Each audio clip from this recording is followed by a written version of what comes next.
bem com vocês? Eu espero que sim. Seja bem-vindo à nossa primeira aula do segundo bimestre, onde nós vamos trabalhar a quarta unidade da apostila. O nosso primeiro gênero textual trabalhado neste bimestre será a história em quadrinhos. Com certeza você já deve ter lido aí na sua casa ou na biblioteca uma história que vem em quadrinhos. A história em quadrinho, a famosa HQ, nada mais é que uma narrativa gráfica. O que quer dizer uma narrativa gráfica? Quando traz a junção de linguagem verbal, que é a escrita, e linguagem visual, que é a imagem, nós temos uma narrativa gráfica. Do mesmo jeito que as narrativas gráficas vão trazer enredo, personagens, lugar, espaço e todos os detalhes de uma narrativa em prosa, a narrativa gráfica também vai trazer. A única diferença é que ela vem em quadrinhos. Observe alguns recursos importantes que são parte de uma história em quadrinho.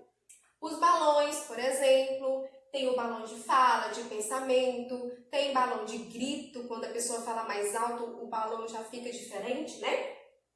Tem os recordatórios. Os recordatórios, eles são usados para indicar uma fala que não é do personagem, por exemplo, uma fala do narrador.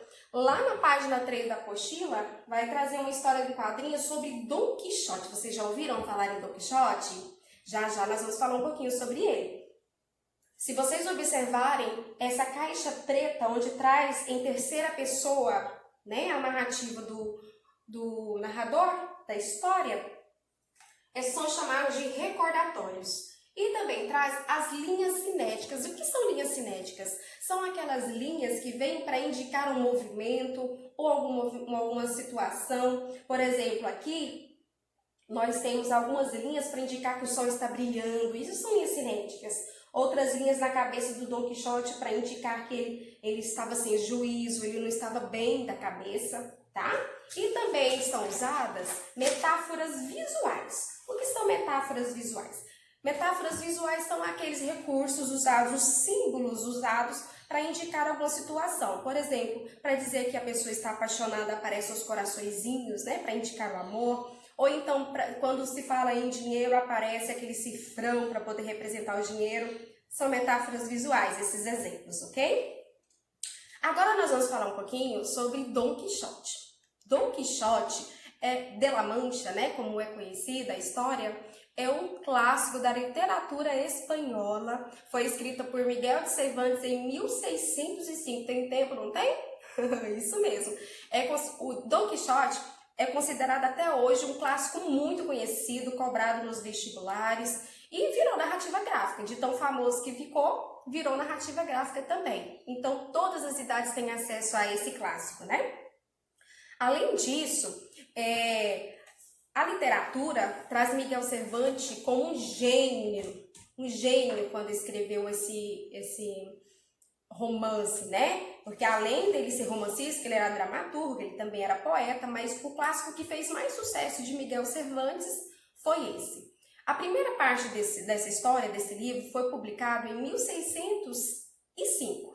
Só a segunda parte, né, foi publicada um ano depois. E pouco tempo depois, infelizmente, esse gênero da literatura veio a falecer. A história de Dom Quixote de La Mancha conta a história de um fidalgo. Fidalgo é uma pessoa de classe alta, né? Dona de posses, de terras. Esse fidalgo, ele gostava muito de ler livros de cavalaria. Mas de tanto passar no desafio lendo livros de cavalaria, ele acabou perdendo a razão, perdeu o juízo. Então, ele decide sair pelo mundo, né, para imitar um dos seus heróis. Ele decidiu sair pelo mundo em uma aventura e convidou Sancho Panza, que é o companheiro dele nessa história, para fazer parte disso. Sancho Panza, que também não tinha juízo, foi atrás de Dom Quixote nessa grande aventura. E nisso ele veste uma armadura, que vocês vão ver aí na história em quadrinho, né? Ele arruma uma armadura para se passar por um cavaleiro, e ele diz que todo cavaleiro sem cavalo não é cavaleiro. Aí ele arruma um cavalo também, todo magricelo, mas ele acha que é potente e dá o nome dele de Rocinante. E com o passar dos anos, ele sente falta de uma companhia. Então ele vai atrás também de uma donzela, né? De uma mulher para fazer companhia a ele. E ele também muda o nome dela e chama ela de Dulcineia. É uma história muito bacana. Leia com bastante atenção a tirinha para fazer as atividades seguintes. E também, se tiver oportunidade, leia Dom Quixote.